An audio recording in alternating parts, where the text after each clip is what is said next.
1, 2, 3, 4, 5. 1, 2, 3, 4, 5. I'm trying. 1, 2, 3, 4.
All set? Laurel, are you tuned in? Yes. There? Great. Okay. That work? Yes. Yep. Okay. Okay. I'd like to call to order the June 3rd, 2019 regular board meeting of the State College Area School District Board of Directors. Please rise for the pledge.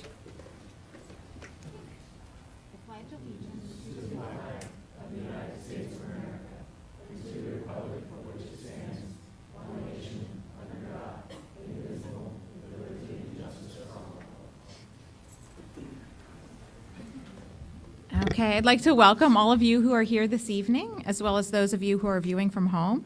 I'd like to announce that the board held an executive session on May 20th regarding legal matters and personnel. Regarding the agenda, I'd also like to note that item S under information discussion will be moved under item A item S under action will be moved to information discussion under item A. Board members with an agenda before you, are there any changes to the agenda? Okay, seeing none then, we will have communications. Dr. O'Donnell? Yes, items. Tonight we have the pleasure of having two individual state champions as well as their state championship coach with us this evening. Typically at board meetings we acknowledge various achievements. Thanks, Nabil. If you didn't hear me. Tonight we have had the pleasure of having two individual state champions as well as our state champion coach of our track and field team in attendance for our boys. Typically at each board meeting we acknowledge various achievements among our students, faculty, and staff. However, when we have state titles and champions, we like to invite them to our board meeting to be recognized in person. In that spirit, congratulations to the State High track and field team led by Coach Artie Gilks on winning the 2019 PIAA Track and Field Championship.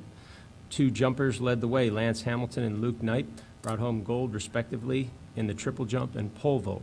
It's great to see the track and field program once again topping the state, and we're all very proud of you. So.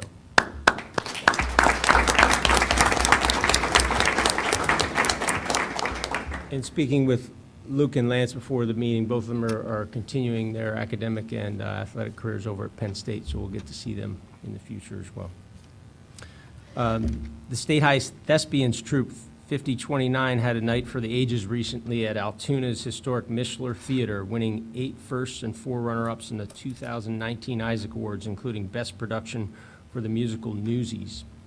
It was the first time in school history that State High was recognized in every category, so bravo to the cast and to the crew.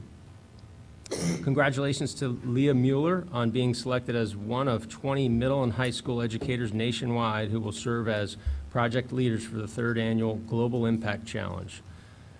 Leah is a Delta middle level program music and theater teacher, and she'll be part of a diversity and inclusion competition that is designed to spark the best ideas from students for building a world free of barriers, stereotypes, and discrimination. So congratulations to Leah.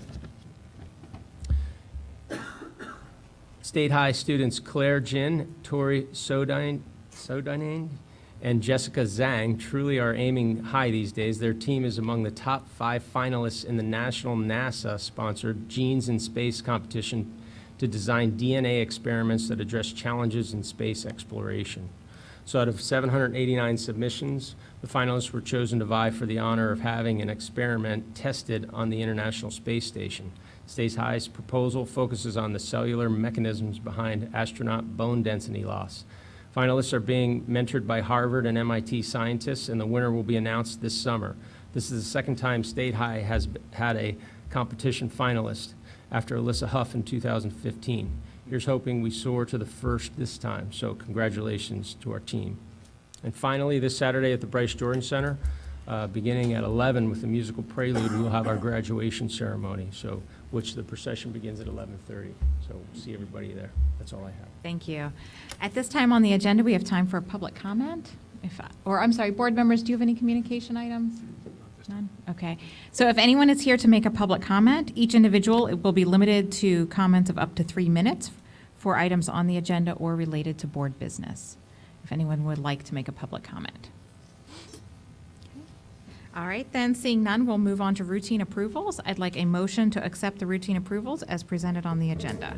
So moved. Second. Okay, that's been moved and seconded. Any questions or discussion on routine approvals? All right, then we will have a roll call vote. Yes.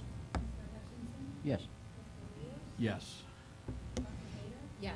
Ms. Bedell? Yes. Ms. Concepcion? Yes. Dr. Duffy? Yes. Mrs. Zimney? Laura, sorry.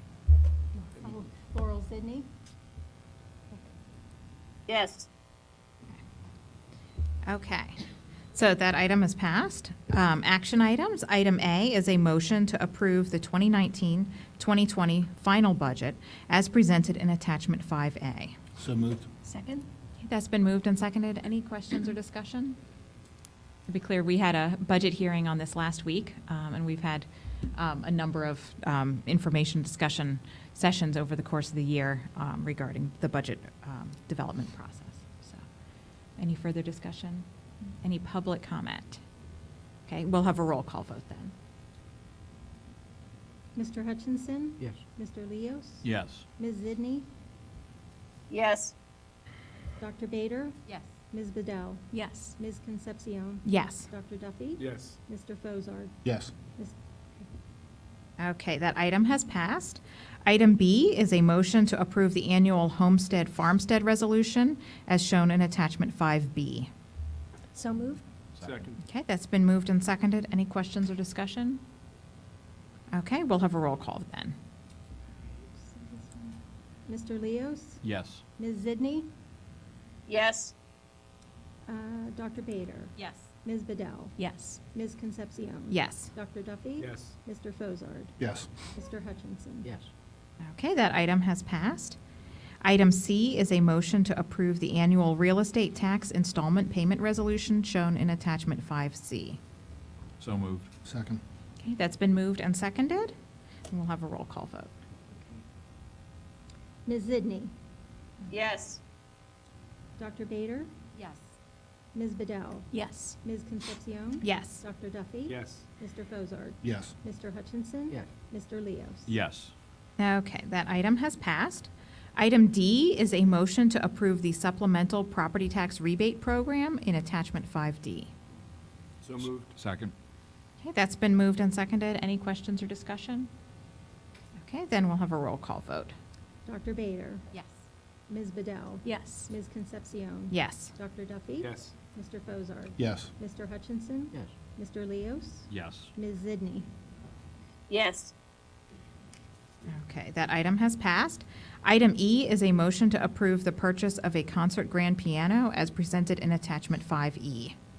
So moved? Second. Okay, that's been moved and seconded. Questions or discussion? Okay, Laurel? Yeah, I think this is a good purchase, given the quality of our program. But I was wondering if we could get any background on how long, like what the lifetime of such a purchase is, and what other things were looked at, how we came to this conclusion, since we've only got the single recommendation. Randy? Good evening. This has been something that the music department has asked for many years, since I've been with the district, because of the age of the current pianos that we have in our inventory. And we did look at refurbishing those instruments. However, it is more beneficial and cost-effective to make this purchase, move towards this purchase. This is a CoStar's purchase, so it's off of a state contract. Therefore, that's why there's only one item there.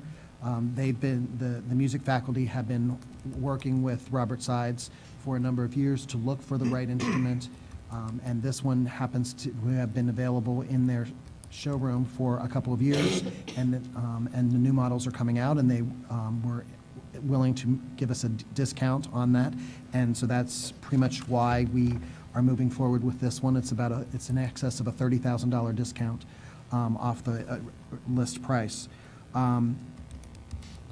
Did I answer all of your questions? I don't remember. The other one was about, because this will now be an 18-19 purchase instead of 19-20, Correct. but we included amount for this in the forthcoming budget, so I was wondering what that, all the memos said it would go to other things. I was wondering what those things are, because we did specifically put Correct. this into the next year's budget. Correct. So we're still researching what items did not get to our budget process this year that could potentially come out of that next year's budget.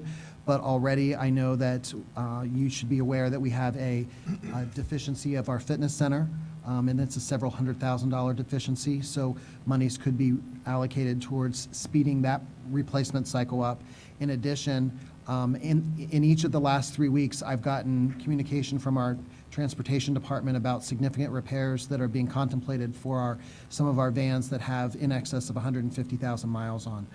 And that's something that, if you remember, when we were talking about the rebate program for replacing our part of our fleet of buses, we were looking at potentially then purchasing vans this year. So those are just two items that come to mind very quickly in this last week as we've been preparing this recommendation that we could improve our students, for our situation for our students. Would those come back to the board then as a budget transfer?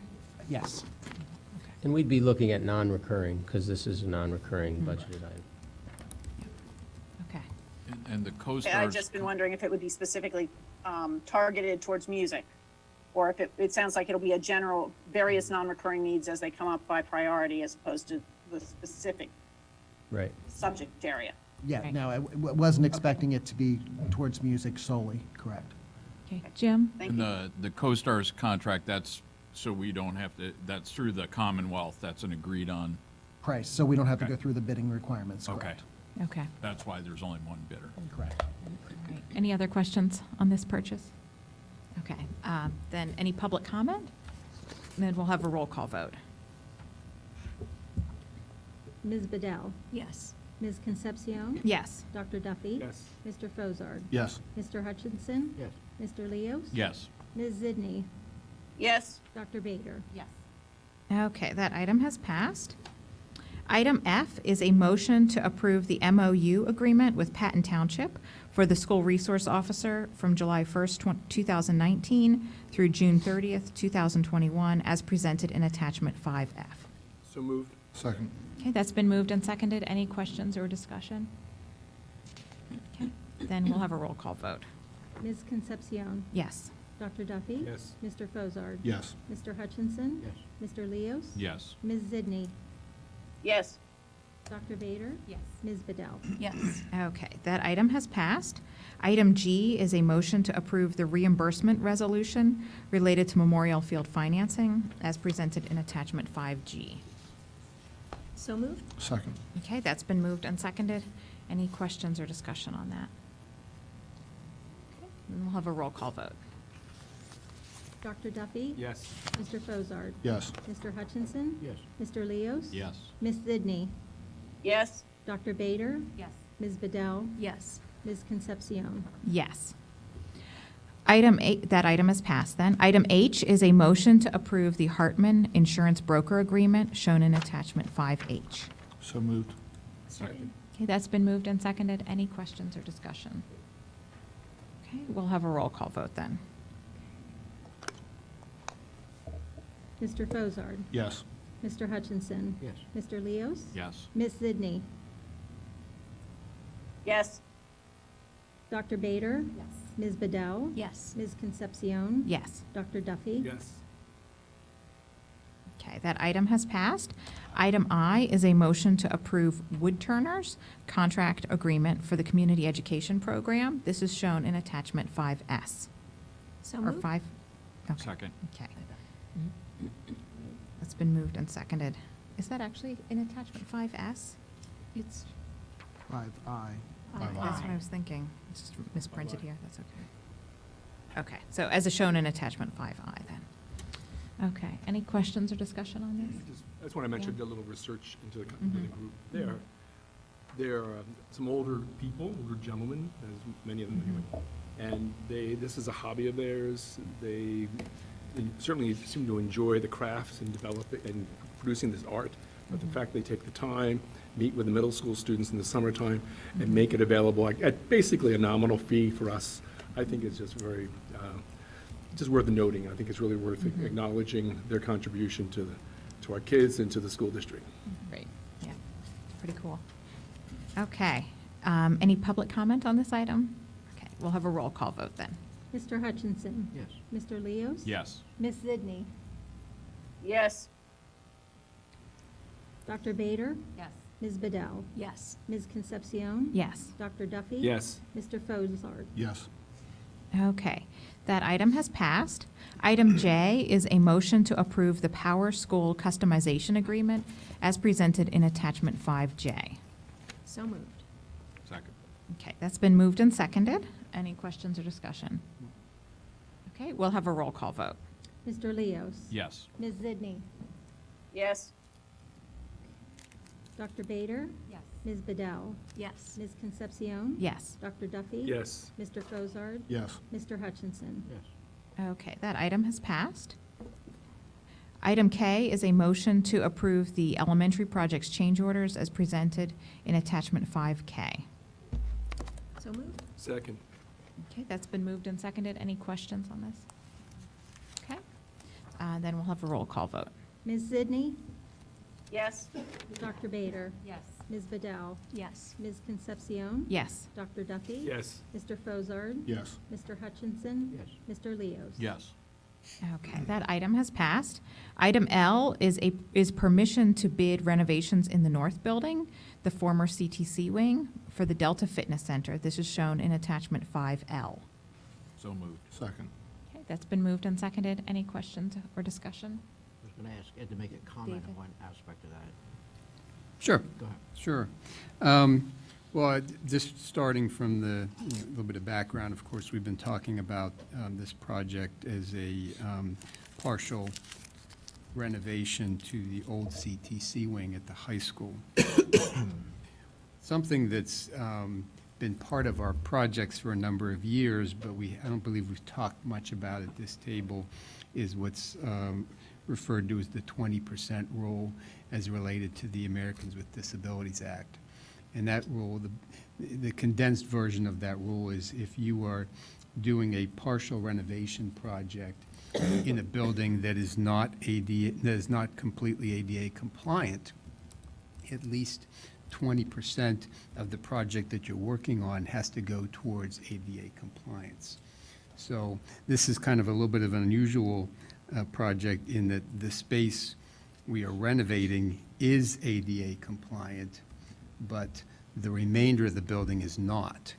So there's literally no ADA money going into this project, so we don't have the 20% rule made. So what we're doing is moving into the next portion of the project and putting in a wheelchair lift, which we're anticipating would be required as we move into that piece to make that ADA compliant, and that will get us to the 20% rule. So what it's doing is it's increasing the cost of this project and reducing the cost of the next project.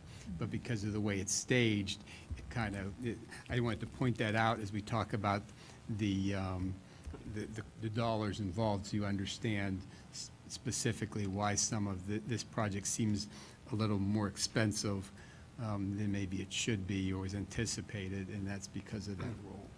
So I think you probably anticipate why I was wondering about that. It struck me as odd that if you were trying to bring something up to ADA compliance, and supposed to, in order to do that, you do not have to spend the 20%, you have to spend the 20% anyway. Unless you get it, until you get the building completely compliant. You need to, so we've had to, it's been years ago, but I've installed handicapped water fountains and ramps as part of a roofing project. Right, so the intent is that someone doesn't just piecemeal and put off Yes. all the ADA things till the very, very end, that they're actually, when they're renovating, they're making a sincere effort to meet ADA compliance. I'm Yes. guessing that's. Yes. so Exactly. Thanks, sir. Okay. Other questions? Laurel? yeah, so is the lift actually going in that room or in another part of the building? No, That's not gonna be used yet? Right, the lift is going into the other part of the building that's not being used yet. So it'll be what would have been an ADA cost in the next phase will be basically prepaying for that. And was that shown I looked on the documents, but I couldn't pick it out. was it shown on there where It's it's not, going? no, it's not shown on the, it's not pointed out on the documents, but it's in the, there's a long hallway that, kind of bisects the building. It has a set of stairs in it, and it would be at that location. I'm sorry, I couldn't hear that. So it's not pointed out specifically, on the materials that you have, but just describing it, there's a hallway that bisects the other part of the building, from the roadside to the back of the building, and there's a set of stairs in that hallway, and that's, the ramp would be installed at that set of stairs. Or not the ramp, the wheelchair lift, I'm sorry. Okay. All right. Any other questions? I'll see if anyone else has any questions first. Any others? Okay. Dan? I think Laurel may. I think she did still. I just wanted to see if anyone else did. I'm okay, thank you. Laurel, any other questions then? Yeah, I mean, this is just to authorize the bidding, That's correct. but when the bids come back, I had a couple questions about why we're even considering it, in that when we looked at the high school project, we specifically said that once we built more space on the south side, Delta could use the north side for gym, which is why we, as I recall, took it back off of the ed spec for Delta, which is why I didn't understand the comment that the space could not be accomplished with the space utilization. I mean, we've walked the buildings numerous times with the athletic directors, walked through all the student programs. I did speak about that more in depth at Facility and Grounds.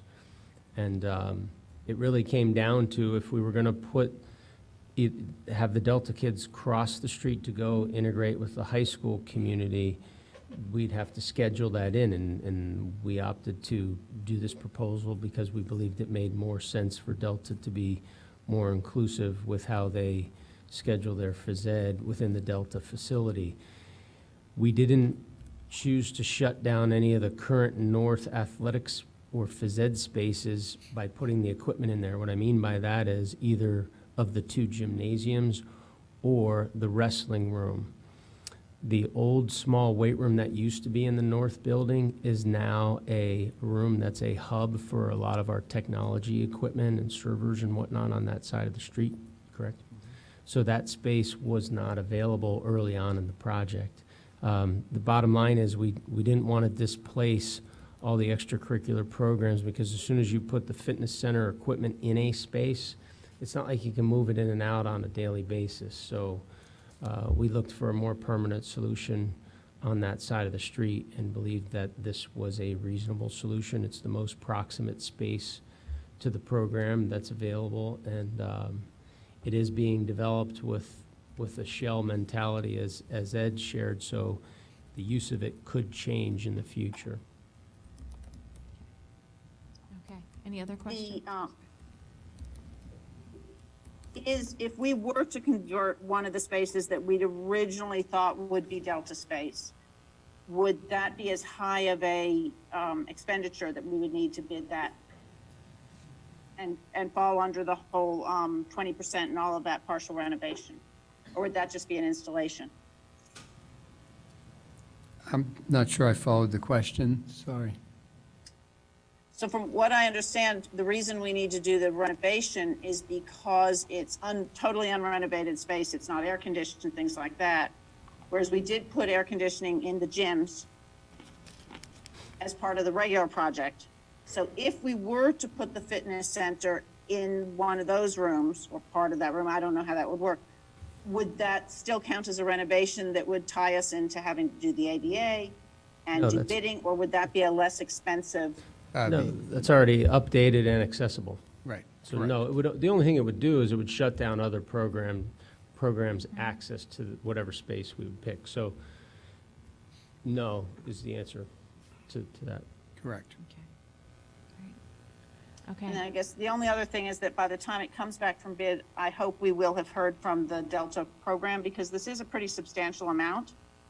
And if Heard it's to what? benefit Delta, I know that I was at a meeting where we heard kids talk about outdoor spaces and other things that they were interested in. So I'd like some sense from those kids about whether this is something that they want to have. This has This come amount to of us from money. the Delta community. I mean, I've had a lot of interaction with John Downs about this, because when they knew there was a chance they'd have to use the south side, that's where the concerns and the dialogue started. So, yeah, we've Because been this in is important. dialogue with Delta. Their phys ed program uses Right. this space for the PE. They already have a fitness center, and there isn't one without the space. Okay, so if there's no other questions, is there any public comment? Okay, then let's have a roll call vote. Dr. Bader, Yes. Ms. Bedell, Yes. Ms. Concepcion, Yes. Dr. Duffy. Yes. Mr. Fozard, Yes. Mr. Hutchinson. Yes. Mr. Leos. Yes. Ms. Zidney. Yes, Okay, that item has passed. Item M is a motion to approve the purchase of equipment for the north building, shown in attachment 5M. So moved. Second. Okay, that's been moved and seconded. Questions or discussion? Okay, then we'll have a roll call vote. Ms. Bedell, Yes. Ms. Concepcion. Yes. Dr. Duffy. Yes. Mr. Fozard. Yes. Mr. Hutchinson. Yes. Mr. Leos. Yes. Ms. Zidney. yes, Dr. Bader. Yes. Okay, that item has passed. Item N is a motion to approve the change order to reduce paving at Radio Park. This is shown in attachment 5N. So moved. Second. Okay, that's been moved and seconded. Are there any questions or discussion on this? Just out of curiosity, will this be a credit? Yes, most definitely. Okay. We were wanting to seek your approval prior to calculating with the contractor the amount of credit, but this will reduce, obviously, the amount of asphalt materials, will save costs, we'll report the credit on a future change log. Great. Thank you. Laurel? is this similar to or larger than what they had before we started the renovation? Yeah, this, I believe, do you recall, Randy? It says the proposed reduced asphalt area matches the area that is currently installed. Well, but. It's currently before installed construction. today. Oh, Yeah. Prior to the best of my recollection, the original Radio Park asphalt, and I'd have to go back and look it up, would have been less, I think less even than this 12,250 that we have now. So this is still more than what they had before? And Correct. Is it comparable to what is at Park Forest, just because those will be the similar size student body eventually? Yeah, I mean, there's not, I mean, we don't have a direct correlation to sizes of asphalt and number of students across our playgrounds, because our playgrounds were done, as in a variety of methods over and piecemealed together over the years. It has been more matched to the topography and trying to work with space we had. So I'd be, to try to point, while we do try to get bigger playgrounds for bigger schools, I can't point to any direct correlation between amount of asphalt per student that would make sense across the district. okay. All right, any other questions? Okay, let's have a roll call vote. Ms. Concepcion. Yes. Dr. Duffy. Yes. Mr. Fozard. Yes. Mr. Hutchinson. Yes. Mr. Leos. Yes. Ms. Zidney. No, Dr. Bader. Yes. Ms. Bedell. Yes. Okay, that item has passed. Item P is a motion to approve the change order for the Mount Nittany Middle School chiller project, shown in attachment 5P. So moved. Second. Okay, that's been moved and seconded. Any questions or discussion? What Okay. is it exhausting? Air? What is, Yeah. say that again? What is it exhausting? I'm sorry, I think you're ahead one. Oh, I'm sorry. You're right. I'm on the wrong one. Took me You're a right. minute, yeah. Sorry about that. Okay. I withdraw my question. Okay. Thank you, because I had no answer. Yeah. I read chiller. I should have read item O was asbestos Okay. removal. Oh, Oh, so, But I think he was on Q. Okay, okay. So we're doing P, correct? we're on P. One P. From what We're on P? I thought we were on O, I'm sorry. I'm sorry. I know, No, but- I accidentally Skip- skipped O. So- There's too many There we go. action items this evening. So And I was just flipping pages, so I didn't even catch that. Sorry. Should we do the generator exhaust then? No, we've been moved and seconded a motion to approve the change order for the Mount Nittany Middle School chiller project. Right. So I need to go ahead, and then we're going backwards. Are there questions about the chiller project? Jim wanted to. No. Now the question, what is I it got the exhausting? question now. We're Is exhausted that already. air or is that? That's the actual fumes from the Fumes from engine, the- from the generator, yeah. Okay. Okay, Exhaust, fumes, yes. Okay. okay. So we'll have a roll call vote then. Yes. Mr. Fozard, Yes. Mr. Leos, Yes. Ms. Zidney, Yes, Dr. Bader, Yes. Ms. Bedell. Yes. Ms. Concepcion. Yes. Dr. Duffy. Yes. Okay, that item has passed. And Oh, Mr. Hutchinson. Yes. Sorry. Okay. And Ms. Sidney? We got her, yeah. Okay. Okay. Just out of curiosity.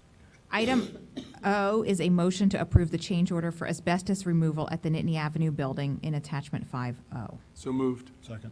Okay, that's been moved and seconded. Any questions? Okay, let's have a roll call vote.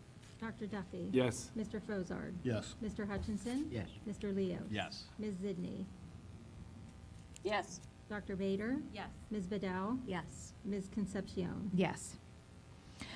That item has passed. Item Q is a motion to approve the purchase of dehumidification equipment in the amount of $46,104.50 from Fastenal Company as presented in attachment 5Q. So moved. Second. Okay, that's been moved and seconded. Any questions or discussion?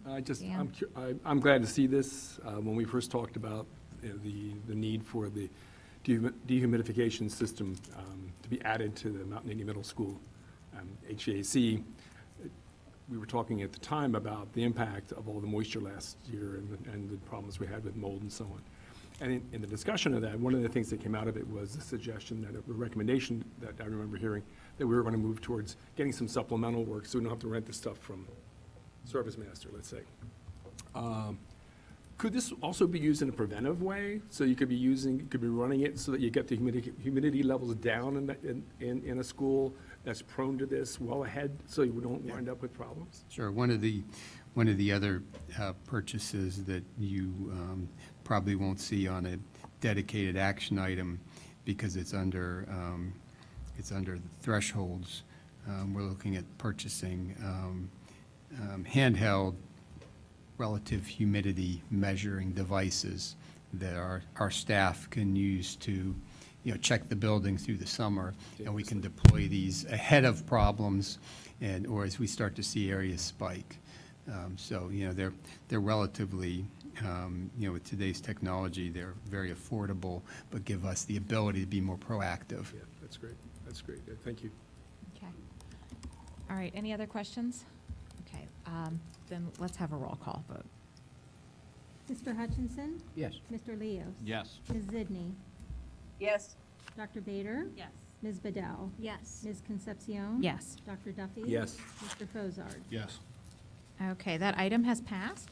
Item R is a motion to approve the Timber Nook contract agreement for the community education program as shown in attachment 5R. So moved. Second. Okay, that's been moved and seconded. Any questions or discussion? Okay, we'll have a roll call vote. Mr. Leos. Yes. Ms. Zidney. yes, Dr. Bader. Yes. Ms. Bedell. Yes. Ms. Brandt. Ms. Concepcion. Yes. Dr. Duffy. Yes. Mr. Fozard. Yes. Mr. Hutchinson. Yes. Okay, that item has passed. And then item S, we have moved to info discussion. So we'll be moving on then to the information discussion portion of the agenda. The first area, item A, is district goal category facilities and grounds. We'll be looking at the playground master planning process. This is shown in attachment 6A. So as we're getting our presentation and handouts passed out to you, I'll just go ahead and kick things off. So what we have coming out to you now is the master planning document. It's the result of many months of meetings and conversations and discussions, looking at our various sites and the potential for new improvements at our various playgrounds. Your design team here, with Chris Kircher, Katie Johnson, and Megan. Hellerup. Yeah, that's it. If you're gonna try. You got it right. She got it right, yes, very good. So I think we'll let them go ahead and kick off and just talk about the process, explains the thinking that's gone in through this process, and then we'll circle back up. Vern, Ed, and I will circle back up with you regarding where we are and where we believe our next steps are. And especially in relationship to that contract that we've asked to move to information discussion. Well, thank you. As Randy said, part of the agenda, what we want to do today is just review the process that we went through in the master plan and then review the document contents for you. So as you're going through the document, it's not foreign as to the arrangement of what you see in there. We're not looking at presenting the different designs for the schools this evening, as we've done that a few times. Introductions were already made, thank you. But we were hired to create holistic playgrounds that emphasize natural play spaces and learning opportunities, and where applicable, integrate the existing and traditional play equipment. We're also asked to provide ADA access as outlined in the play area guidelines, as well as the ADA standards. And we were asked to integrate and reuse existing equipment as is feasible and appropriate.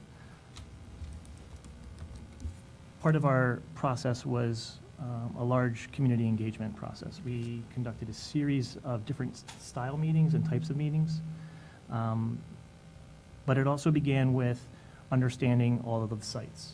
So trying to collect all of the information we could in order to begin the design. It started with a playground assessment and audit, understanding what needed to be potentially replaced, repaired, and just understand the play behaviors that were occurring at the schools. We also gave take-home surveys to students, caregivers, and staff, receiving responses back from them. I think the students had a really fun time with this. We also held a stakeholders meeting where about 50 members of the community showed up for that, representing a cross-section of each of the communities in each of the schools. We held a series of design meetings, the second one of which there were a number of parents and students that attended. We probably had about 70 participants in that meeting. In that way, the students were actually able to have a little sidebar design scenario where they were model building while we were talking, and then they presented back to us. We then proceeded with a series of more focused community meetings where we looked at 2 or 3 schools at a time, giving a little more intimate engagement conversation style with each of the schools in their communities. That was over a series of 4 nights.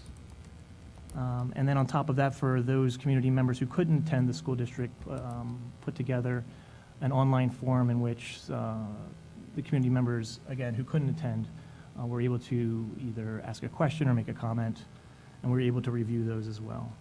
And then just a few weeks ago, we were able to talk about a 95% complete process with the committee meeting. Can you help me out with the names of the committees that were at that? Facilities and Grounds and Finance and Audit. Right. Through there, we were able to make even more edits to the document after that component.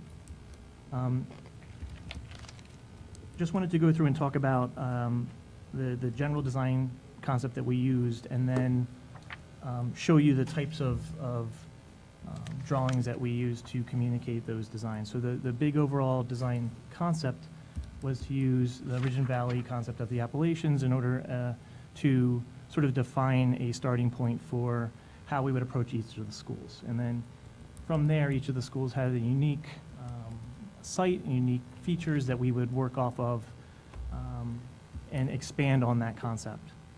Some of the schools, as we all know, are under construction and had little or no play area, and some of the schools already had existing equipment, so being tasked with introducing nature play. In some cases, there was already equipment that we were working with. In other cases, we were also looking at this combination as we were requested of both equipment and the idea of nature play. The idea of the summary of the types of drawings that we were producing for each of the schools is what you'll see is sort of an overall plan that talks about the nature play components and equipment components on the site and how they interact. There is an ADA, I'll just go with the slides here, sorry, I apologize. We're calling it an activity diagram, but basically this is the sort of the final plan of each of the schools. There's notes associated with it and precedent images associated with each of the images as well. We have an accessibility diagram which talks about not only surfacing and pathways, but accessible equipment and accessible nature play components. We were asked when we started this process not only to develop a master plan, which we see as a long-term idea of what can happen in a space, but to understand that there's budget and timing restraints that need to occur. And so we were asked to look at phasing opportunities for each of the sites. So while there might be multiple phases for each of them, we looked at least showing what could go in phase A, as we're calling it. And then the idea of the completed master plan, what additional pieces beyond phase A would need to be completed to accomplish the master plan as shown. We look at the master plan as a starting point. This is something that we would still get into each of the schools, and there's still a design process that needs to occur at each of the locations for each of those phases.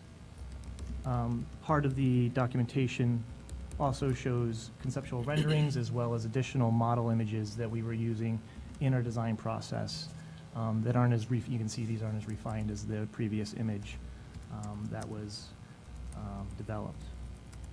The document that you have before you, there's 6 copies floating around.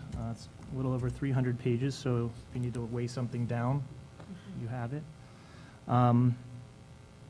I just wanted to run through real quick what those contents are. There is a table of contents, so that will help navigate through there. But the beginning of the report starts with the play report. For each of the schools, what we're showing up on screen is a series of spreads as examples. We're not calling out any one particular school,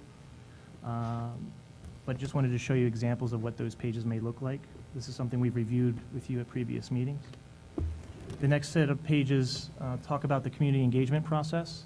So you can start to see not only some of the information that was gathered, but how we took that information and made it something that we could look at, something tangible that we could compare. Then the next portion is design work, which we sort of just went through and understanding what kind of documents or what kind of drawings you see in that report for each of the schools. There's a maintenance overview that talks about how we might maintain and move forward each year or month or whatever it takes, or some of the processes that Megan here put together. We have the civil engineering narrative. So this takes each of the sites and discusses some of the civil engineering challenges, whether it's stormwater or grading. And there's also a portion that talks about the permit process for each of the schools. Our civil engineer, Stahl Schaefer, has contacted each of the township areas in the region to try and understand what it would take for approval process for each of the schools.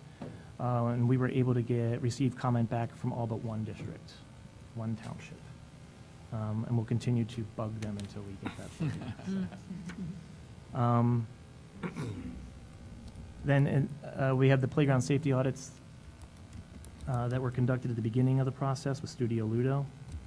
And then at the end was information on your existing equipment that we received from the district that we were able to incorporate. So just so you have sort of a total document of what exists for you in case you need to find it. We were able to bring it all into one location. It's not a very long presentation this evening, but just wanted to give you an overview of what you have in front of you. Anything else? Okay. Board member questions? David, anything? Okay. Dan? I'm relatively late in the game in terms of trying to wrap my mind around and fully appreciate the contents of the proposal. I was not able, and I did not attend the various evening forums, and I did notice that a certain number of members of the community were able to attend, but in relation to the whole size of the community, it was a relatively small number. Not to fault anyone, but that's just the way it worked out. When I look at this, and I don't want to be, this is kind of a set of ideas that relate to the question that we're dealing with. There's a book text about systems change, which is now about 40 years old, by a fellow named Seymour Saracen. And the title of it is The Culture of the School and the Problem of Change. And essentially the meaning of that text was built around the idea that schools are very, very consistent, systematic ways of working with kids to facilitate learning, but they're highly structured and they really they don't change easily. They don't shift well. And the circumstances in which we find ourselves with this proposal, this is a really comprehensive, very technically researched document that offers a lot of opportunities and a lot of options and a fair amount of expense. So we have to reconcile those recommendations with what we've always done. And so how do we do that? And we do that by systematizing this in terms of as you're doing with the phasing idea, introducing these changes one step at a time. Do we need to involve? There's a lot of opportunity in this, but also challenge to conduct trainings with staff in terms of how to facilitate learning and the kinds of ways in which these kids will interact with these activities versus the way they would a traditional piece of equipment. So there are many elements in this, many moving parts. I just wanted to say that out loud as we are trying to make sense of all this. I don't have an answer to it. I just think that these qualities are there. And it's not to challenge, it's just to say this is kind of taking stock of where we're at. Yeah, we've asked Metcalf and Studio Ludo to combine to give us some really rich ideas and to incorporate the thinking from our community. Obviously, there's a research base involved, and Megan was pointing on that. We asked our parents for feedback. They got a pretty rich, about 200 people responded out of our parents. We asked kids, faculty members, obviously the PTSO groups.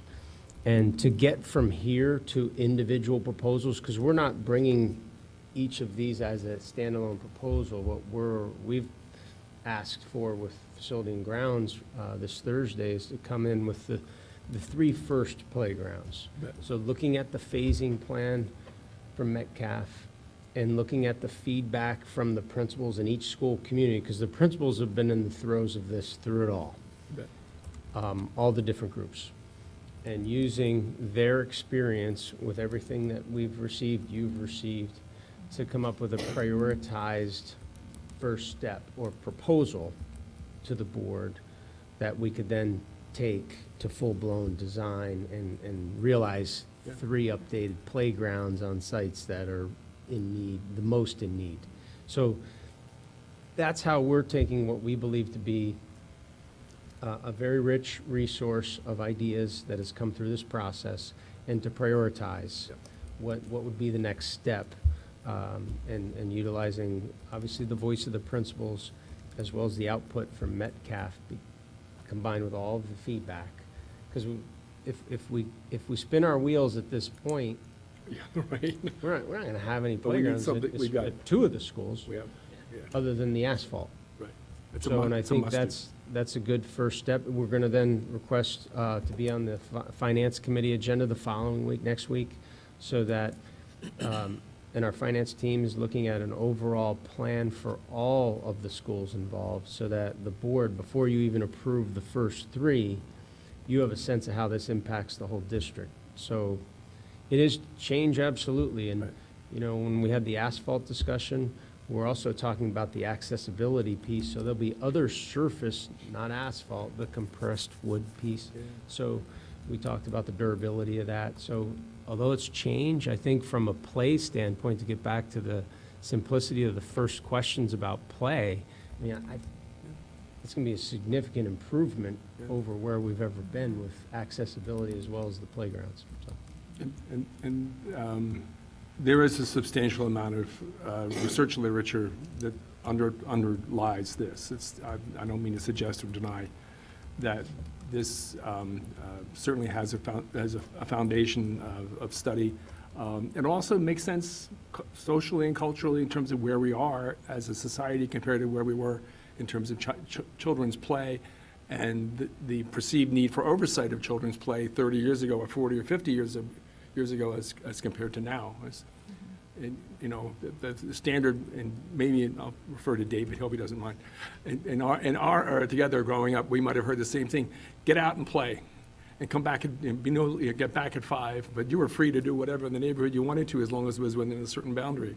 And you can make up your own play. You can kind of create your own experiences and opportunities and ways to relate to other kids effectively, and to learn those things, get into fights, but then resolve them, and so on. I'm going off on a tangent, I know, I realize, but what I'm trying to say basically is that we're dealing with, to some extent, yes, we're dealing with the theory of play, but we're also dealing with the contemporary cultural and societal shift that we're in, and how do we move the dial more towards experiences that are more favorable to kids in terms of their long-term development and health. Thank you. Yeah. Piggybacking on what Dan was asking in terms of the need for professional development, or how do we adjust to using these spaces?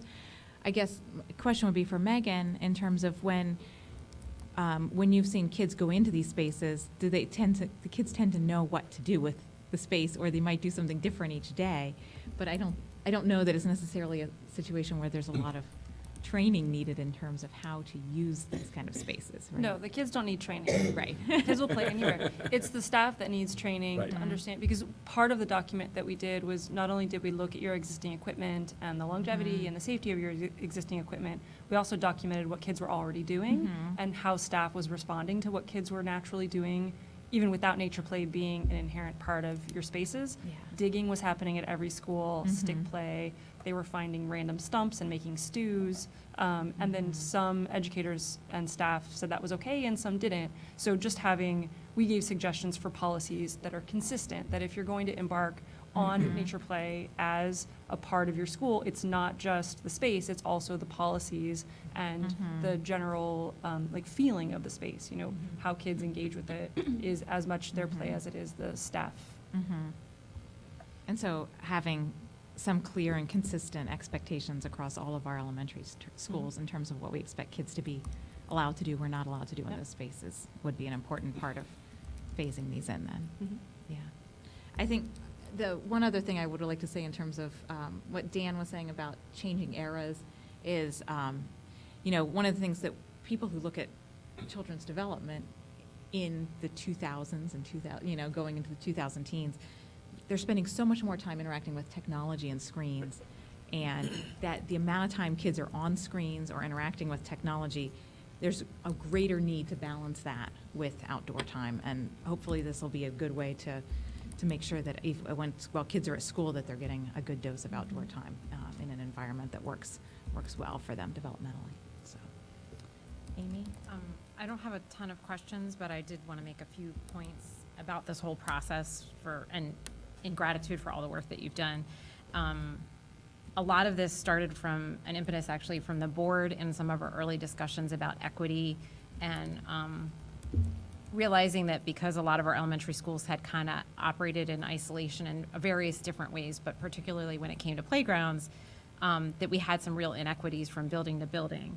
And that kind of spearheaded this master planning process. And then in conversations about some of these cultural issues, which screen time would be one of them, access to nature is also an equity issue for those who live without, we live in a very high rec community, but that doesn't mean every child gets the opportunity to go hike with their family every weekend.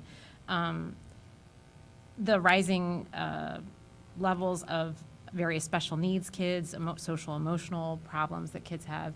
And then the increase in anxiety that we're seeing in the teenage and 20s generation, and the thoughts about risk-taking, and the impact of a lack of risk-taking in youth that has on burgeoning anxiety. And there's a lot of research actually behind that.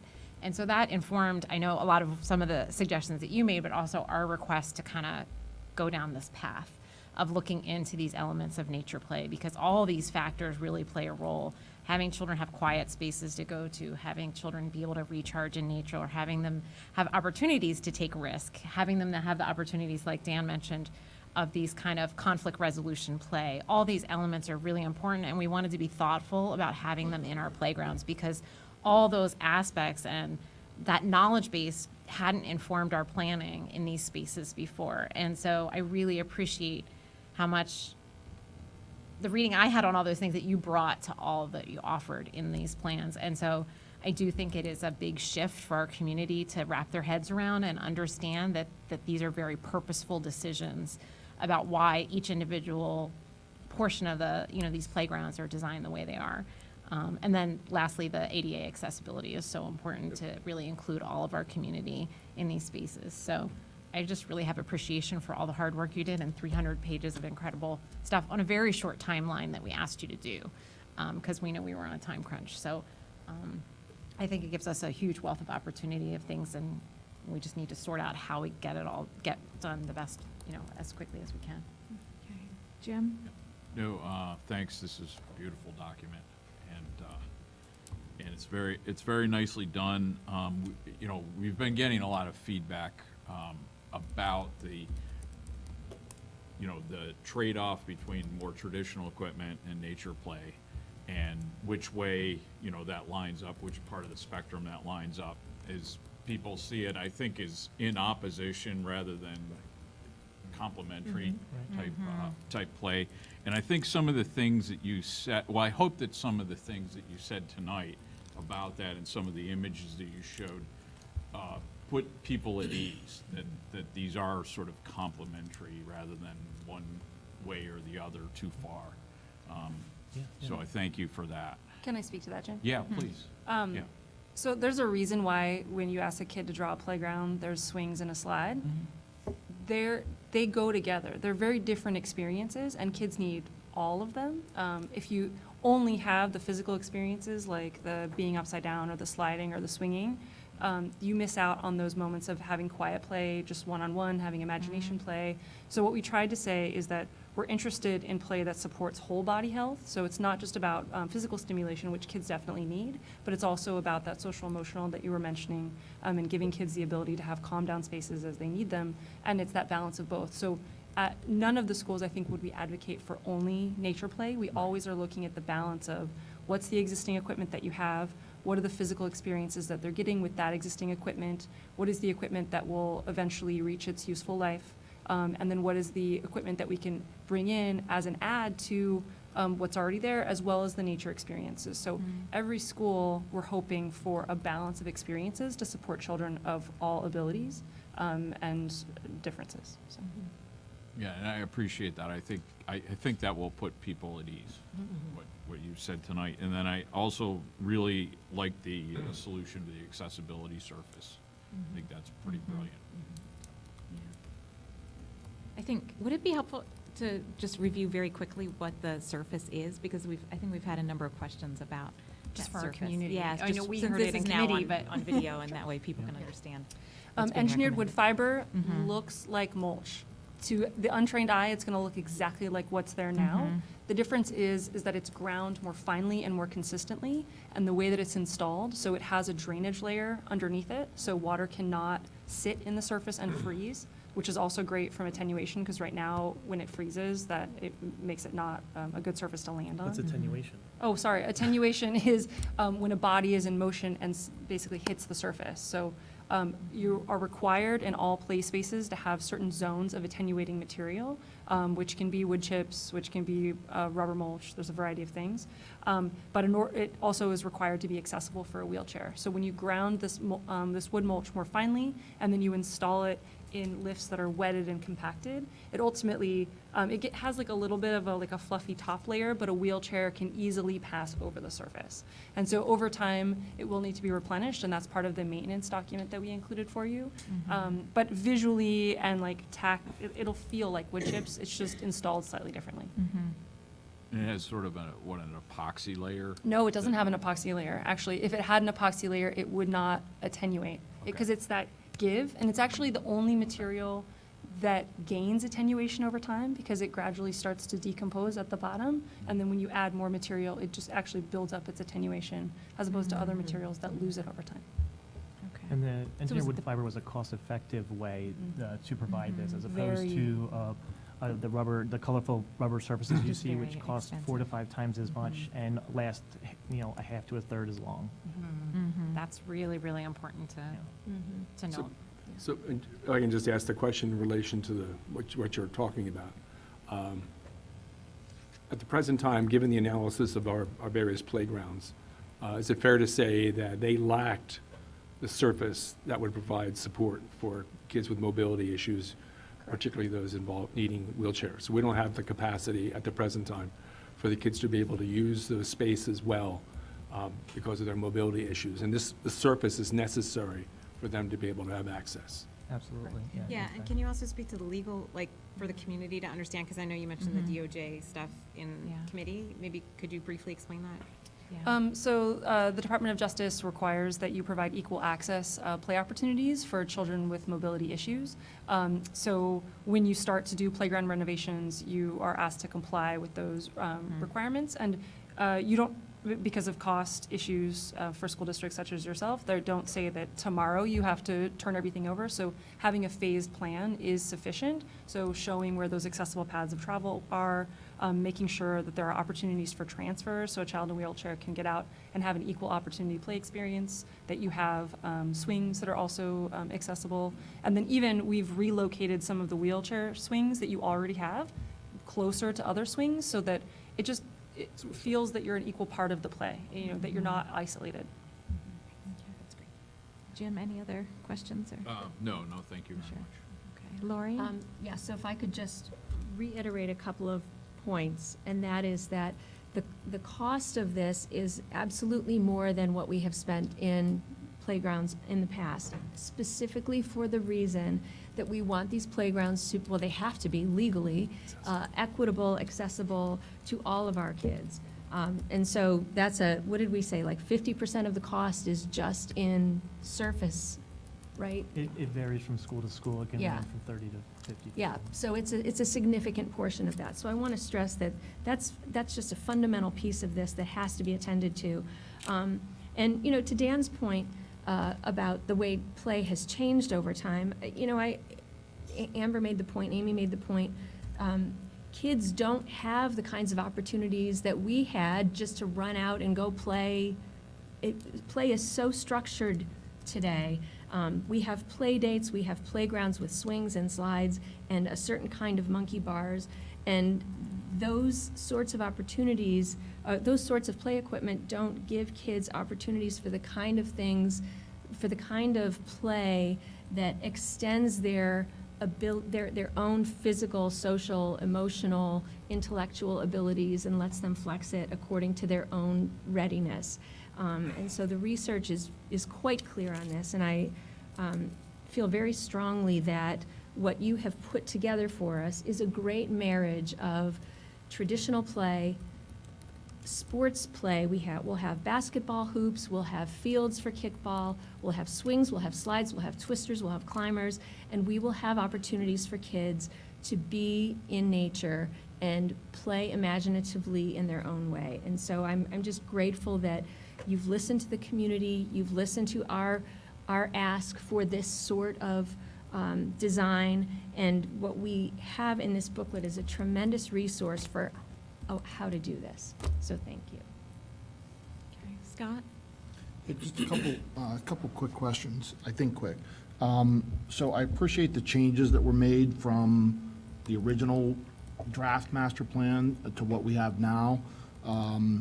The primary question I have is, so it looks like the activity diagram for each site I'm assuming is intended to be kind of the final plan, as designed, or however you want to put it. And then Phase A is a possibility for us to step into that final design on an initial basis. Is that correct? That's correct. So I see in Phase A and appreciate, and especially how it's color-coded relative to what's existing equipment, and I think that, to Jim's point, I think that probably answers a lot of the questions that people had relative to the integration of traditional equipment and/or existing equipment, because now it's spelled out on there. My question is, how does Phase A integrate then with the activity plan as kind of the final plan? And I mean, I'm not trying to ask, is there Phase B, C, and D, or exactly how that goes, but if you look at Phase A, certain elements of Phase A you see in the activity diagram, but a lot of the elements you don't see in that. So I'm just trying to get my arms around as we try to move forward with phasing in some elements of this at 3, properties.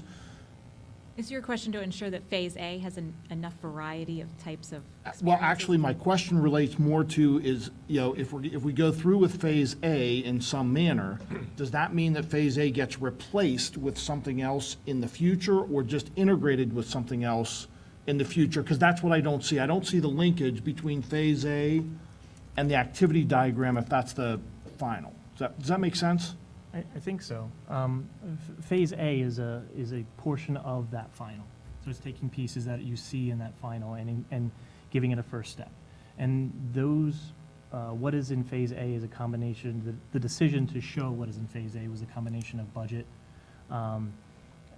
ADA requirements, trying again to get that mix of traditional equipment along with nature play in that.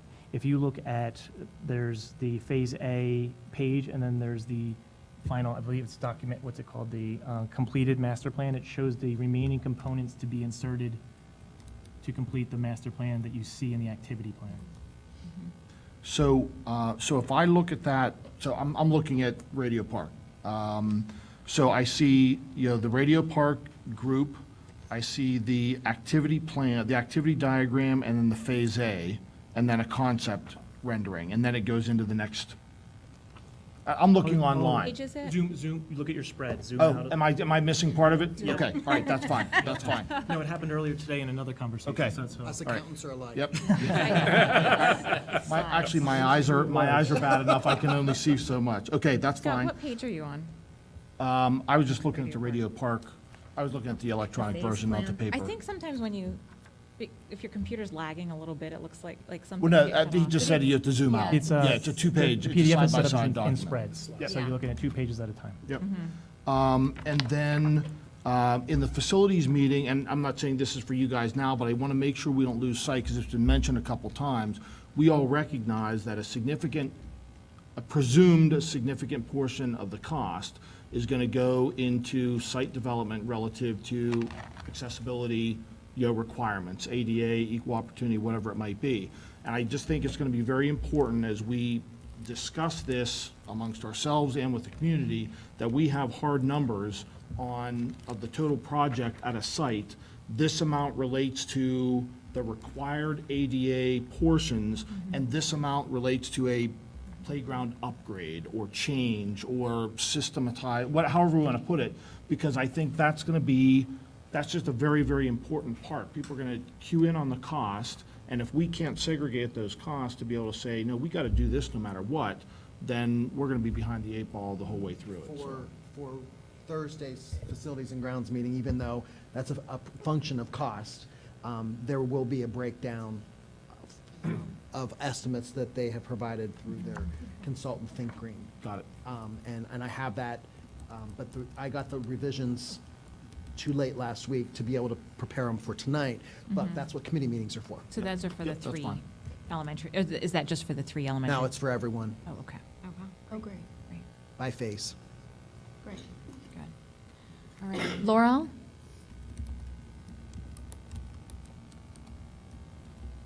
Just got to unmute. Yeah. Okay.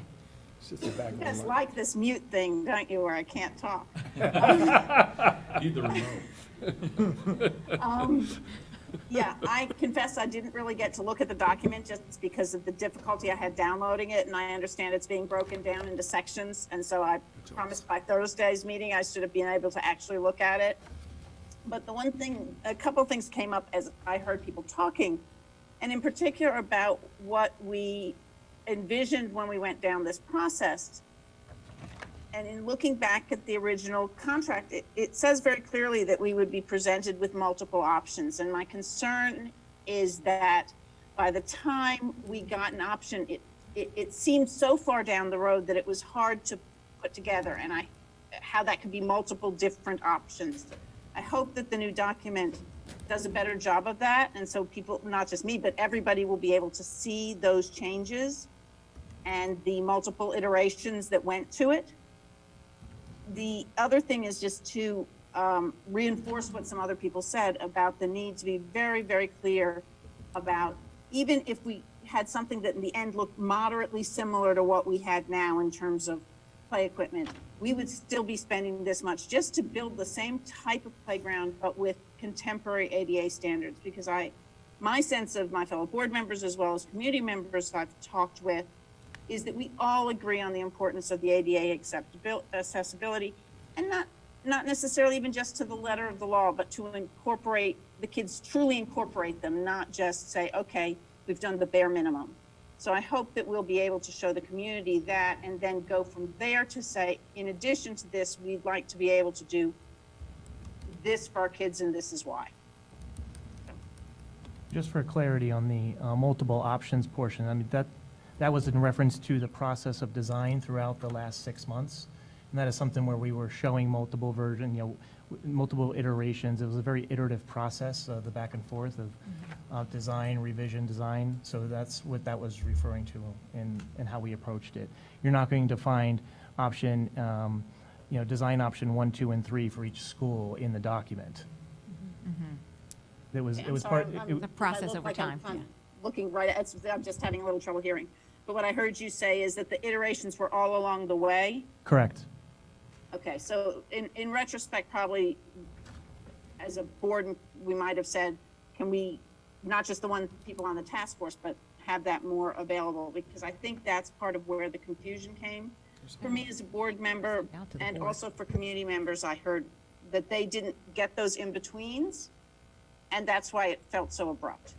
I appreciate that it did get done. The various iterations are available on the playground website. They'll end up being large files to review, but they are available.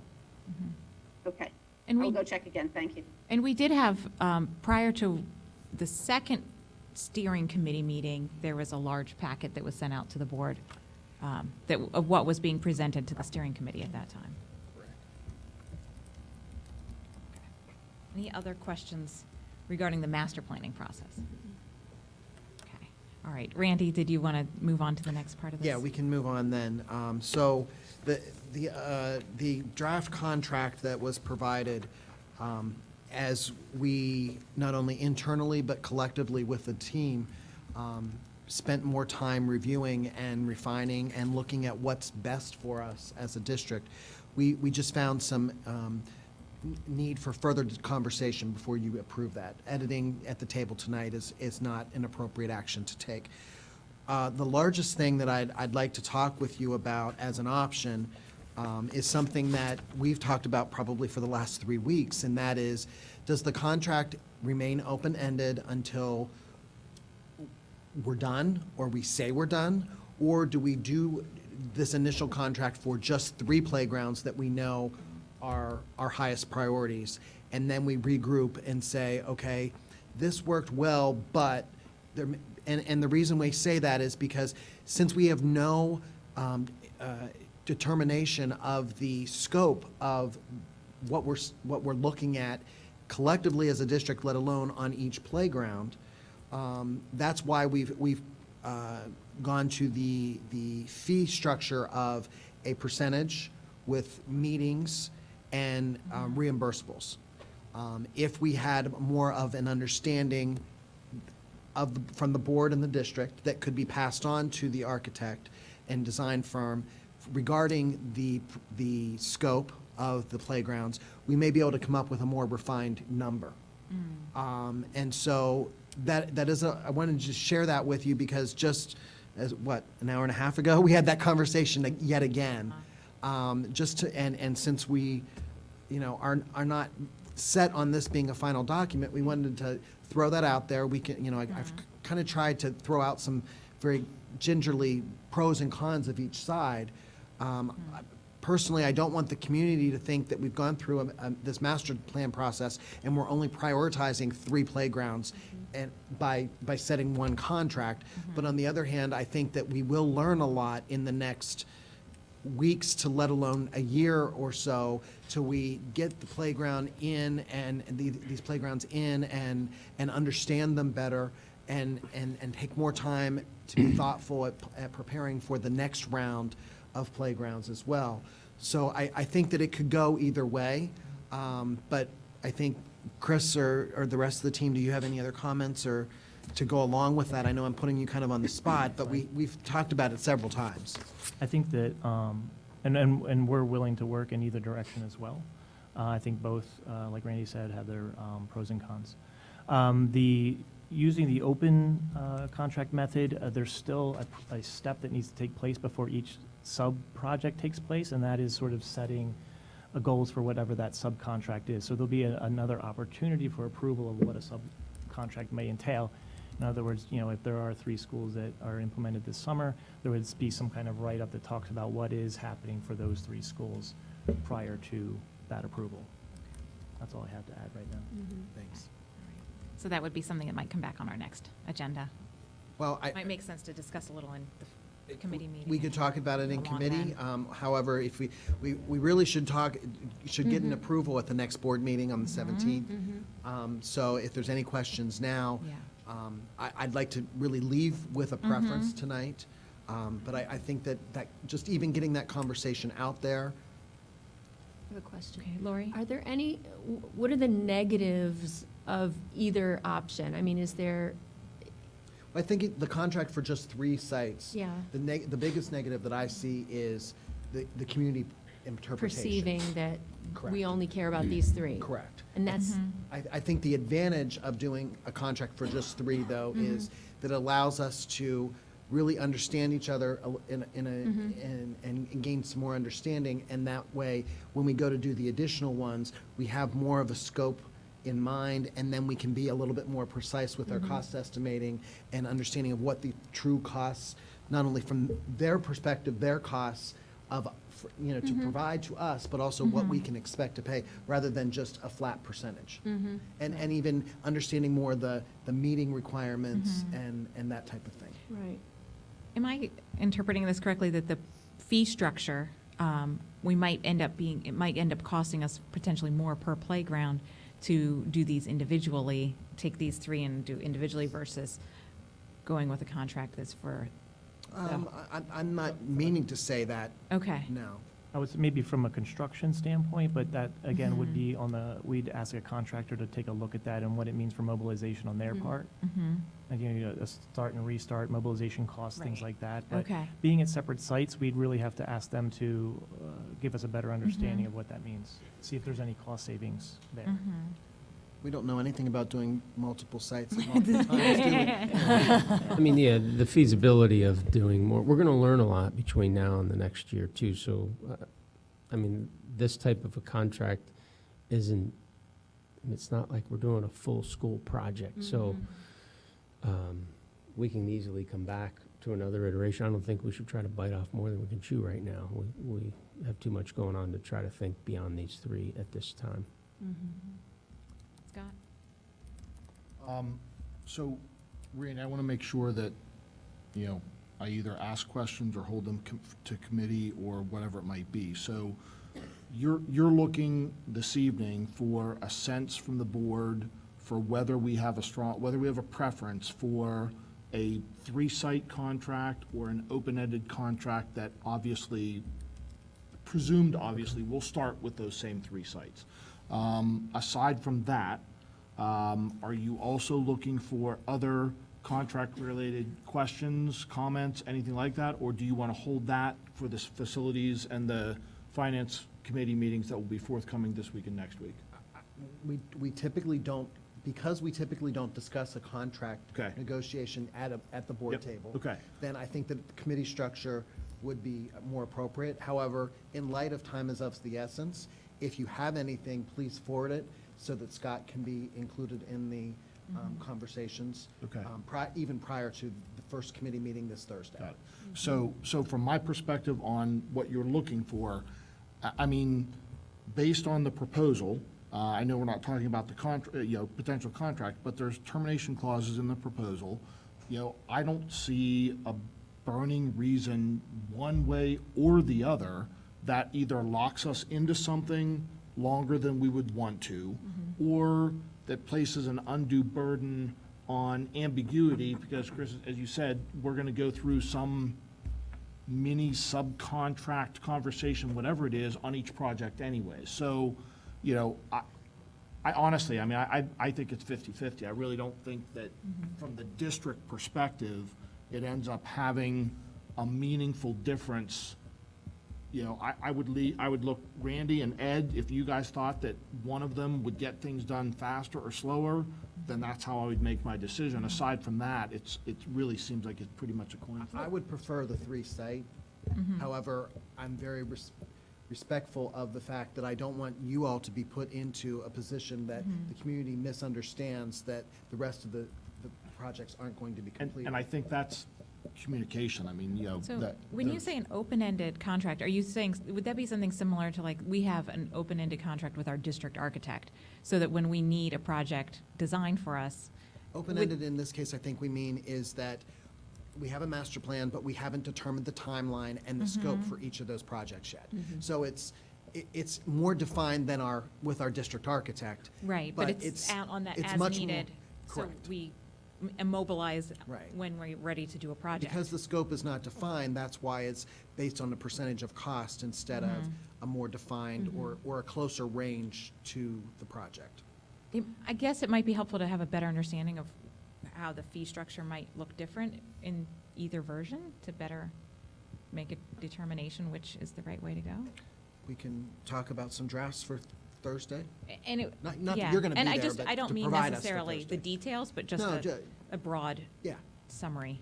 I think the structure is similar, it's just defining what you're doing at the time, Mm-hmm. and when you're going to implement it and what's the scheduling for it. Okay, sounds good.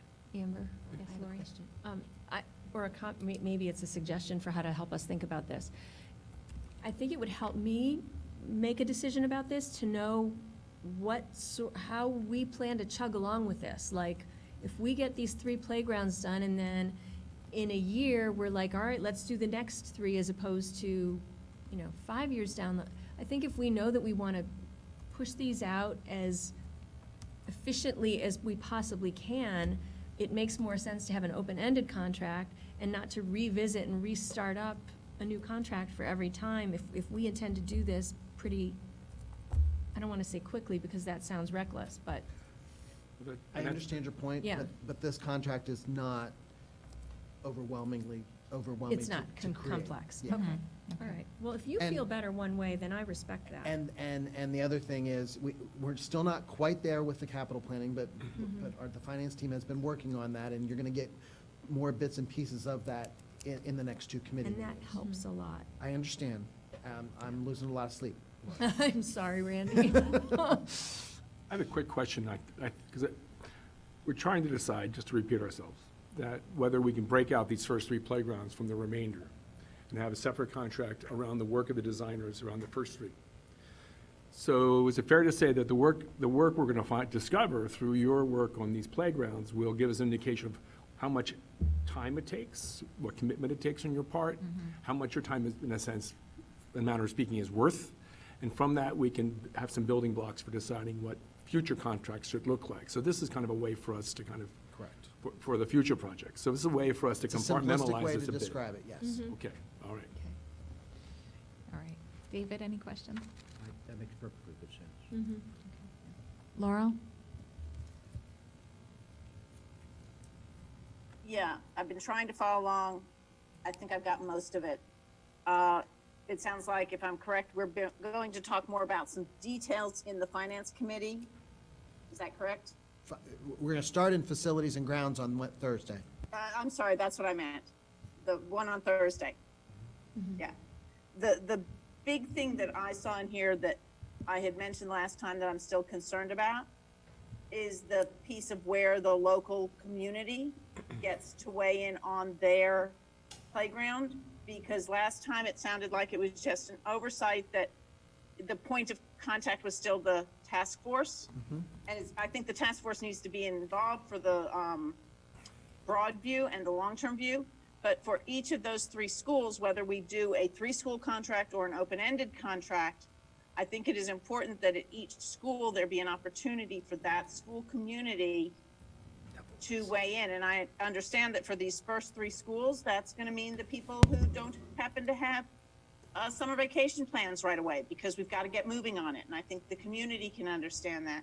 But I do think it's important that it not look in our contract like everything is going to be this task force that people may have wanted to be on and didn't get on or didn't realize at the time. But now that it's coming down to this is my child's school, people engage at that point, and that's just human nature. So that's something that I feel really needs to be clear in the contract. Yeah, As it looks now, there doesn't seem to be a place for Laurel, that I think local Vern is community. ready to answer the question. Yeah, I'd just like to clarify that for the board and for you, Ms. Zidney, that we did have those community forums where community members were invited out and encouraged to react and respond to the designs. We also placed the designs in each of our schools' lobbies and notified our families, and then provided an opportunity through a community input forum where we gathered feedback from the community to help further inform the designs for each of those schools. So those opportunities did exist, and we're taking advantage of. And there will also be another, albeit it may not be it may be not an available time frame, but the contract will include time for the local school community to be informed again and some sort of feedback. Yeah, because I do appreciate it. I'm sorry if I gave that impression. I did not mean to, that there had been no local options. There clearly were, and I think people took advantage of them. But we've said that things have changed somewhat based on that feedback. So the new plan presumably is somewhat different than what they may have weighed in on before. We don't want them to stick to whatever they thought. We don't want people to be reacting to what previously was when there's something that's changed, taking into account their comments. Correct. Okay. Hey, Amber, if I Scott. could, I think, Laura, I don't know whether you heard well, but Bob, both tonight and at other times, has also commented about the need to, really include the local school leadership, principals, et cetera. So, I mean, I'm not saying we in any way exclude other parties, but I think the active inclusion of those, those site leaders in the process and the public acknowledgement of their, of their involvement, I think will give a lot of people, a lot of comfort that their local voice, so to speak, is being heard, because, those principals and leaders in the schools should definitely have the pulse of the students and the families and the PTOs, et cetera. So I don't know whether you heard that when Bob said it, but I just Yes, wanted to reiterate I that. did. Okay.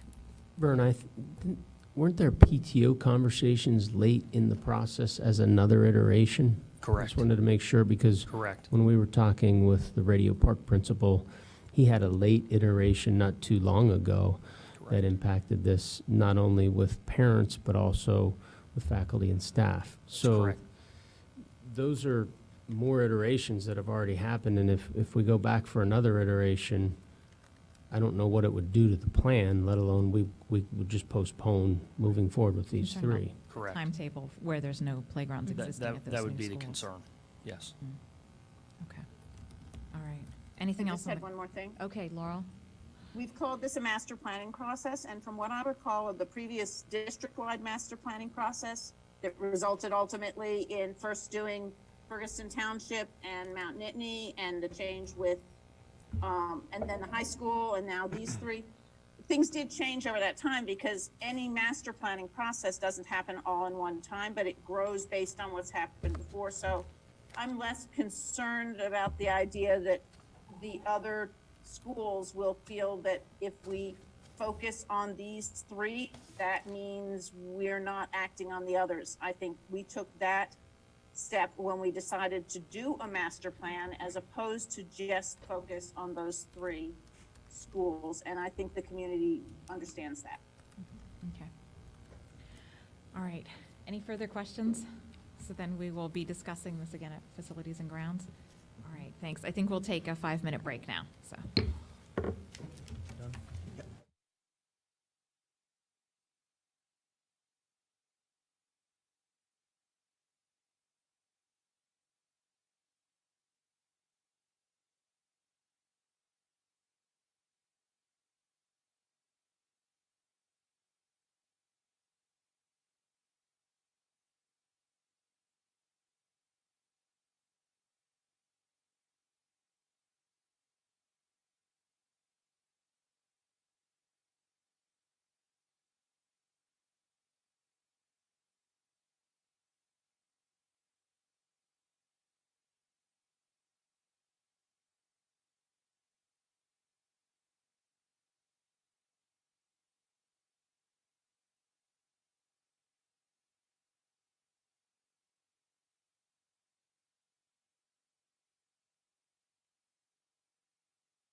We're going to call the meeting back to order. The next item on the agenda is item B, District Goal Category Student Learning. We have Christine Merritt here, our new Director of Secondary Curriculum, to present on proposed secondary textbooks for 2019-2020.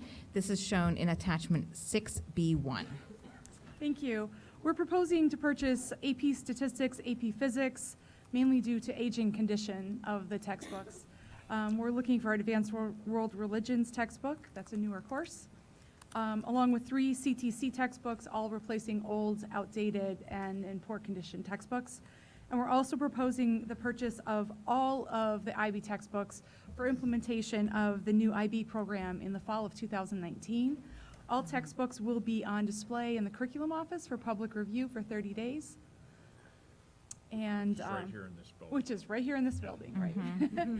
And they've all been evaluated with 3 tools, one of them being a textbook evaluation tool, an equity and inclusivity tool, and readability tests. Good stuff. Okay. Questions? I have one quick one. Chris, just in a process, when you talk about the tools, is there any screening process that we look at for audio versions for kids that have reading challenges? I mean, I know Bookshare has a lot of textbooks available, Yes. but do we crosswalk that at all sometimes for? Yes, we look at that, and a lot of the online licenses that we buy have features like that Okay. as well, yeah. Cool. Okay. Other questions? I guess that would fall in the equity piece, but yeah. Yes, yes. Just let me go on record to say I'm glad we're staying with Halliday and Resnick for the physics textbook. A classic. It's a classic? A classic. Oh, okay. I used Good it to when know. I was a freshman. I'm sure this is the updated edition. It's a very big book. The I 4th can tell you. edition. It's a very large textbook. What edition is it now? The more Yours was things the first change, the edition, more things stay right? the same. We are looking to purchase these textbooks for next year, so we're hoping that in July, we could get approval for that and purchase them in time for the start of the school year. Great. Okay. Any questions? Any other questions? Okay. Thank you. Thank you. And thanks for hanging out all evening for this. Rather routine. All right. So the next item, elementary musical ensembles update. This is in attachment 6B2. We have Vernon Bach here to present. Hi, Vern. We, as per our most recent CCL meeting, we reflected on the information that we shared with you, had additional discussion to clarify things, spoke about decisions or actions we would need from the board to move in this direction if, to execute this plan. You've received some emails from parents that desire to have the choir be before school. You have some parents who have desired to be during the day. And you also have some parents that have said they don't want students to miss any more math, science, language arts, or social studies. So, you know, I met with the parent who is leading the email piece with the music boosters. And, you know, the initial discussion around this was around how important chorus is for students. The chorus impact study was shared with us. The desire to have access to all kids. You know, we believe that our proposal is consistent with not only the opportunity gap that we have as a district by having some programs like this off the day, but also in regard to when you talk about creativity and collaboration, which is also a major goal within our strategic plan. This is consistent. So, you know, we believe this is a direction we want to go that helps preserve or guard learning time for all students, but also the balance of what we're doing with music. We're making ensembles for band and orchestra happen, and when we look at some really impressive school districts in the state, we didn't cherry pick. We used a cohort that we've been looking at over time because of their value of learning, but also their performance and also size in some cases. So we've been looking at this group of schools for quite some time, and we're doing, with our proposal, more than all but one. And I think the commitment to our music program is impressive.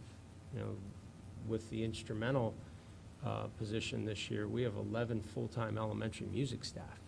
If we go, which is 5 more than phys ed, than STEM, than any of those areas. If we go to put this in the day, separate from general music, we're going to need to increase even more recurring staffing there. So we think getting into this for a year, we're going to know more than we do now next year, and then reflecting on how's it going with our students. So Vern, I really appreciate you leading this process of trying to figure out the scheduling with the principals.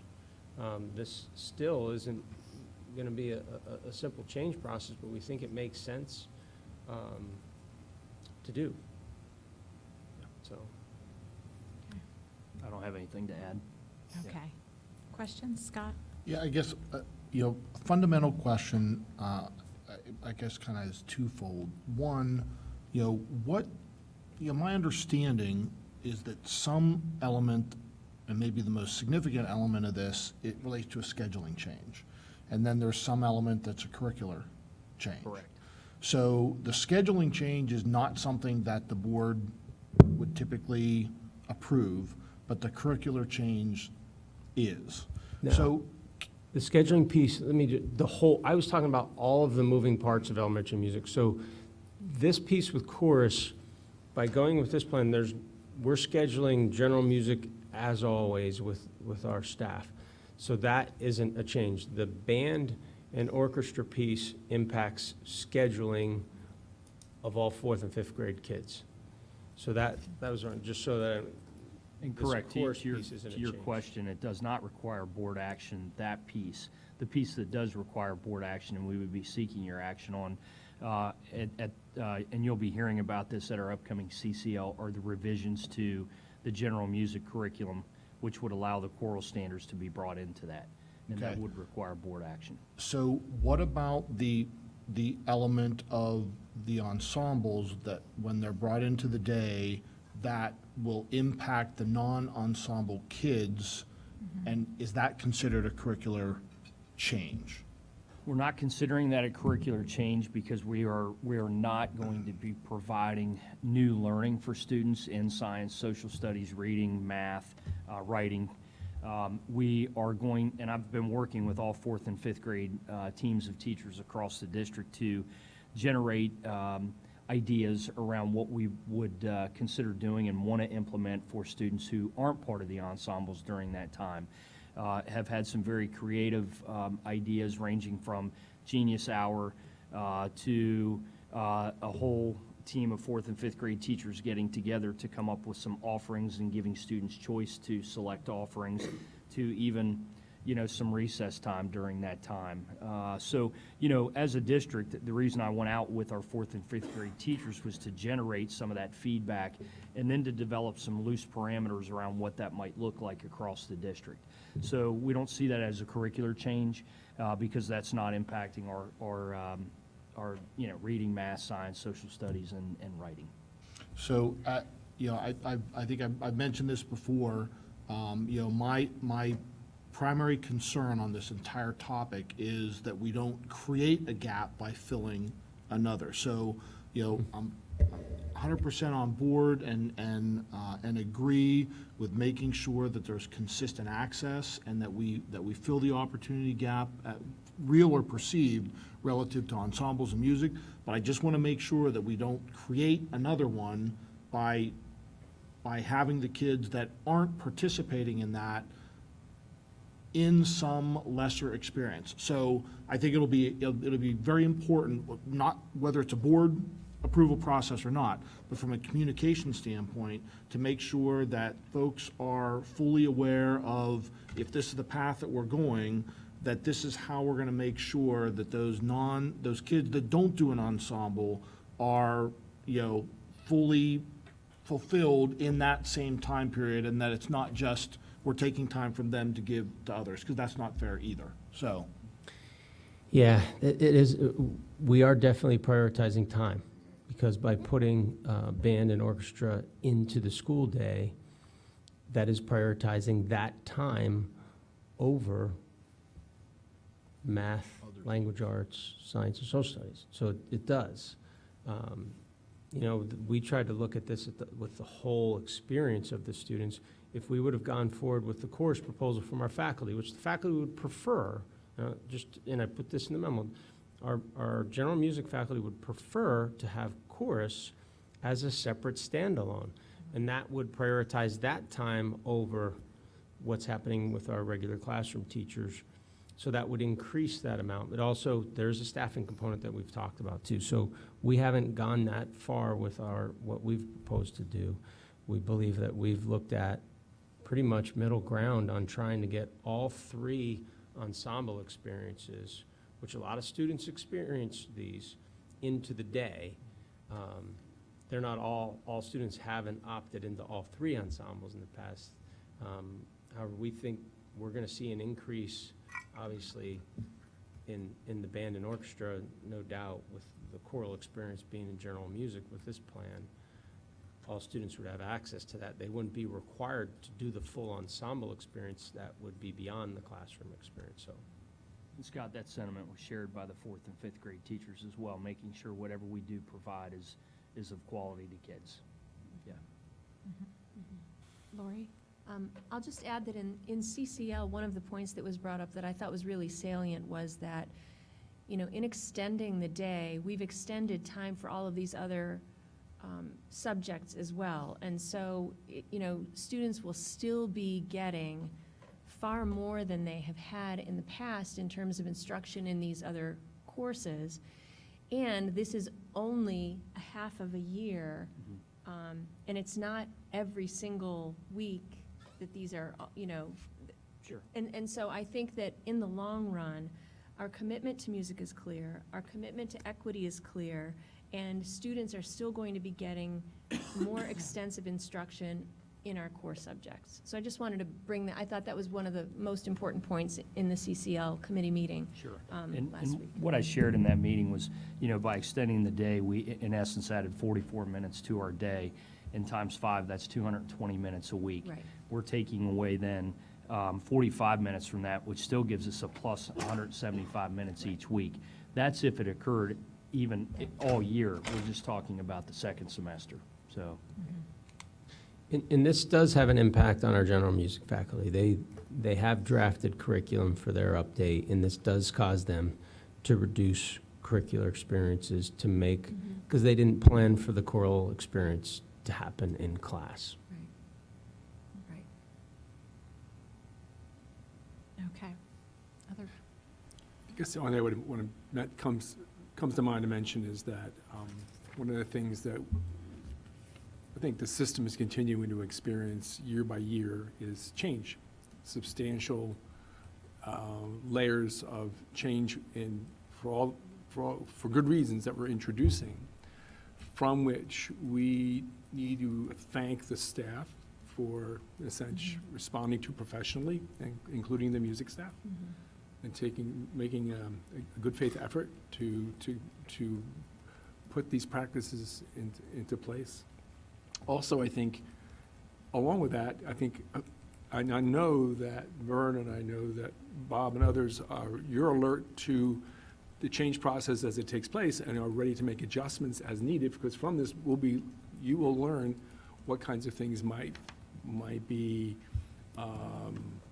adapted or changed or modified to be able to make it more effective, because we want to have kids get the most out of their time in school, whether it's, no matter what the subject area is. So I'm sure you'll be addressing those needs as time goes on.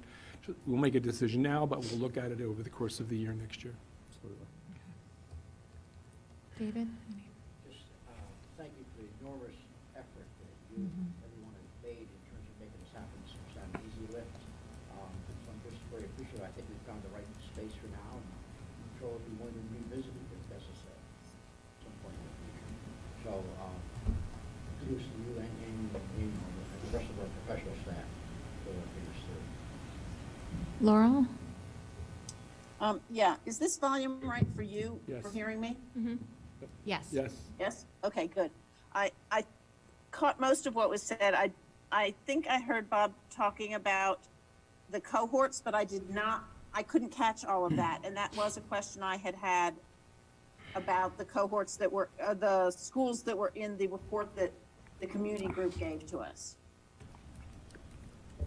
What's the question? Can you restate the question? Yes, I had maybe Bob didn't answer, I thought he had, but the group that gave us an advocacy report cited, I think, 3 different districts that are not part of our usual cohort, but they pointed to them as examples. And then asked during public comment, had we looked at those? And that was a question I had asked. Absolutely. Yeah, the main one that was shared with me by the person who is advocating to have chorus similar to band and orchestra had used Williamsport. They use a wind period, but the challenge of that, it creates a bigger achievement gap problem in that's when interventions are offered. So if we're running an ensemble while interventions are happening, so sure, we have looked at some other districts, but we did not study the state. We have a few other things going on, so we didn't do a statewide study on this. We've been looking at what are the conditions locally that we have to overcome to get these 3 experiences in the day for opportunities for students. We obviously looked at cost as a challenge. We looked at classroom time, as we had talked about. We were reducing classroom time with the regular classroom teachers with what we've brought forward, and we've tried to balance those things as well. So, I mean, this is our proposal to the board on what we believe in collaborating with the principals, collaborating with the classroom faculty, collaborating with the music faculty, and hearing a variety of opinions from parents as well. We think this is our best next step. It doesn't mean that it's set in stone forever. I think we get into it for a year and we reflect and see how we're doing, including what's happening with the students who are not in the ensembles, and share how it's going and are we comfortable, or do we need to make some more adjustments moving forward? In regard to... I want to be clear that I wasn't asking even why we didn't go with another program. I just wanted to be assured that we could say to those parents who put that effort in, yes, we looked at that, we looked at those cohorts, not even, I didn't think we needed to justify every detail of why we couldn't do what any particular district did, but since they brought those districts in their report, I did think it was proper that we at least take a look at those, and that's what I was asking for. That we do that. Thanks. So that was the reason that I kept going back to that. The other thing that I think I heard you say was that we have heard, we've heard from many parents, but I think I heard you say that we've heard from some who said they were not interested in having the choral music program or music take away from other things. But I'll tell you that the only letters I have received, probably because they're the parents who are most concerned about, have advocated for you doing something different. So I was wondering if either board leadership or administration has gotten some email from people saying, hey, we think this is a great thing, or we want you to do even less, or something like that. Now, you have some in your email. You can look, it's to the board. I can highlight it to you. We also, if we wanted to survey all families and lay out and have a vote on this, we could do that if you want to hear from other parents. I hear from elementary parents every day just living in the community with elementary aged children, so one only right now. We didn't do that. We weren't having a popularity contest over what people wanted to do with time, and I think we were clear about that intent. Yeah, I was wondering, because it sounded like we were saying, well, we've heard both sides of it. Mm-hmm. And yes, we all know that when parents are more engaged about something, we're more likely to hear. And our job is to look at the entire district, not just those parents who send us a note. So I understand that, but I also think we need to know what we're hearing. Any other questions? Sorry, any other questions? Just the question about whether we had looked at the participation of historically underachieving students in our music ensembles and whether there were any differences. No, I did not take a look at that. No. Okay. Okay. Well, and with I'm an just 85 curious because of a previous experience I've had where there were differences, and I think that's something to be thinking about since equity is one of the things we're looking at. There's definitely going to be an overlap there because we have about an 85% participation rate. And our poverty rate our poverty rate's about 20%. So there would be a little overlap there. But I have not taken a deep dive into the connection there with the achievement levels for those participating in an ensemble. Laurel, I'm not sure what you would do with that information. Like if you found that there was higher or lower rates of participation, what would you ascribe that to and then do? I guess what I was looking in at response? is that because, and this is just prior experience in a very different district, where in fact the choral program had a particularly higher participation rate among historically underprivileged populations. And if we're changing that program, and yet that already has a higher level of participation, I think we should at least be aware that that's what we're doing. I don't know that it does have that higher level. That's why I asked if we could just check and see if that were the case. Because that might affect how we want to look at the different programs. Okay. Well, it is an interesting question. And that is, if we look at our present participation in the out-of-day band and orchestra experiences, and we look at the present, and we look at the future participation in choral as kind of baseline numbers about that.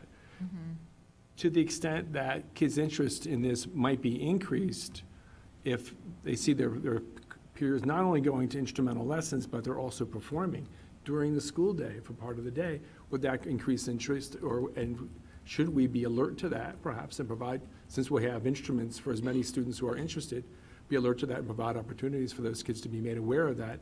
Right. And just thinking about going forward, there might be some means, again, to level the playing field and provide those equitable experiences. And we do anticipate, we don't have a crystal ball, but the, band and orchestra folks feel there would be an increase in participation moving this into the school day, and through conversation with those folks, they're pretty confident that students who would need assistance with instruments, that they could meet that demand through boosters and through funds that they have.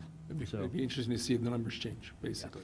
Do we have that, would we be able to create that baseline data from this year? Sure. So that we know We and I don't could. know if this year's representative of the past 5 years or not, but. I think what I've heard we from the can- music folks is we've dropped a little bit this year because of how early the ensembles have been scheduled. So, but we could use this year if that was the So if we desire. have some way to compare going forward how this affects participation. Doesn't have to be scientific, it'd just be about program evaluation. Sure. Okay. One of the numbers, it may help with the strategic plan where we have a measure that we want to look at participation in extra and co-curricular activities in the district. We weren't thinking elementary when we designed that, but I do think over time, how does this impact that participation of secondary students with all three ensembles? Because when they move into the secondary world, we look at those as co-curricular experiences. And we run all three ensembles during that area time slot in the middle level. Obviously, in the high school has a very, pretty structured program that happens during the day with many evening performances with all those groups. So it will be interesting to see what the participation rates in the secondary schools are as these students move up. You bet. Thank you. Well, and it's interesting, Bob, because that's really kind of my point on the elementary side, is in the middle school, that becomes more of an elective base. So if you don't do this, then you can do something else, in area or whatever it might be. So I'm hopeful that as we go through this process, that effectively that's what comes out of the fourth and fifth grade experience is some, other electives, kind of a thing that people can take in lieu of, the ensemble experience or whatever it might be, and still be able to, to have that. Not the choral, but, the elements that are part of the music curriculum are part of the music curriculum. So that's that, so. So I did want to speak to the issue about chorus, since that's what's been getting so much feedback to the board in terms of chorus. So I think I think it's important to be clear that the reason that we started to look at incorporating these into the day was the ensuring that all students had access to participate who would like to participate. And I can certainly see the perspective that we've gotten in some of the emails that we have had that has expressed that if we are not able to incorporate this into the school day as a separate elective offering, such as what we're suggesting with band and orchestra, that it would be better to keep it in the morning. And if I was thinking about what's my preference as one person who's going to have a kiddo, participate in chorus next year, my own personal preference would be to do it in the morning.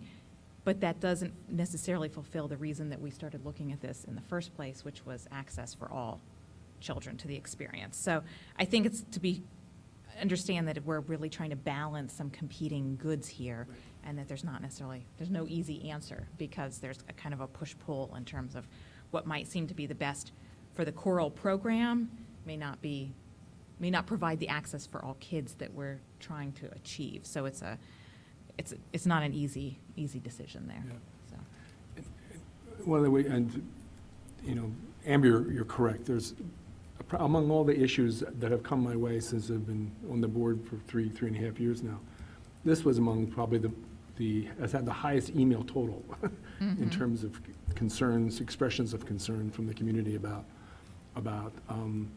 the consequence, the impact of the decision that is built into this ensemble recommendation. One of the things that I've wondered about, and one of the ways I've thought of it, has been wondering actually raising the question about it, whether someone's actually being harmed by this. Maybe someone's not quite getting all of the sense of opportunity that they would like to have out of this experience. But is anyone being harmed? Are they being degraded, or somehow going to wind up substantially behind the curve as time goes on? I'm inclined to say no. I don't think that this is a critical period necessarily, where 4th and 5th grade music instruction, even if it were in an instrument or if it would voice, in either case, I think there are other opportunities that can occur later in life, maybe in middle school and later, that can, in a sense, make up for the difference. And I'm not an expert. I'm certainly not a music theorist or a music professional, music educator, but I'm inclined to think that what incremental difference would make can be made up through other experiences later on. So, and I think the good that comes of this in terms of equity for among other things, for the kids who wouldn't otherwise have the opportunity to experience in chorus, to have that as part of the general music program, I think is an advantage they wouldn't otherwise have. So I think it kind of all balances out. My reasoning is a little cloudy, I realize, but I think that we'll look at it this year and see what happens, see what the consequences are, but I don't think anyone's really being harmed by this. They're not suffering a loss they can't later experience in a more fulfilling way. Okay. All right. Any other discussion or questions? So the next time we would see this would be at CCL? Yes. Okay. Thank you. All right. Thank you. Thanks, Vern. Yep. Okay, so looking at board committee meeting reports, Dan, do you want to do the CCL committee report Sure, then? pretty quickly. I'll pull this up. We've already addressed 2 of the 3 items that were on the CCL agenda. We talked about the textbook recommendations, and we talked about the music ensemble scheduling resolution. And the third piece of information, point the issue that we addressed in CCL had to do with bullying and the district's response to bullying. There were a number of pieces of information that were presented. They presented Dr. Fuller's survey information regarding bullying, which is available on the website. They talked about one piece of the assessment regarding bullying having to do with the peer nomination data for students between 5th and 12th grade. And they discovered that through the kind of rewording of a question in the survey, that the frequency of the occurrence of bullying as reported by students has dropped significantly between the 2017-2018 school year and 2018-2019, because when they changed the wording from just generally, have you ever been bullied, to have you been bullied since the beginning of this school year? And by rewording that question, they had a resulted in a finding of basically as many as 90% of high school students did not report having been bullied since the beginning of the year. 85% of middle school students also report not having been bullied, and 78% of elementary report not having been bullied since the beginning of the year. So that is reassuring in terms of the incidence frequency with which this is taking place and the scale of the problem, because in previous years, the rates were somewhat higher with a more open-ended question. We also discussed the pattern of supports that are being offered by the school district, and they include school-wide positive behavior support program from K through 12, the second step counseling program offering a bullying prevention series, a literature-based program which was revolved around a text for K through 5 called Red, a crayon story lesson on bias-based bullying, and then there are other supports generally dealing with social emotional learning in general. There's a program this reported to be Pearson, I'm not familiar with it, Pearson's Review 360. Again, second step emotional management lessons are another part of the social and emotional prevention program is taking place. Student support groups, organized groups based on need, and the integrated mental health program.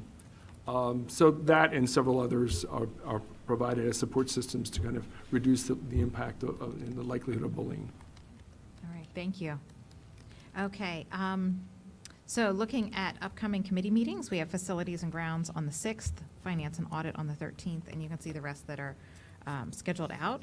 Looking at future agenda planning, our next regular board meeting is June 17th, and we'll be looking at some updates on our facilities projects, and then we'll look for the contract with Metcalf to come back on that agenda. So do we need to adjourn to executive session or regular? Yep.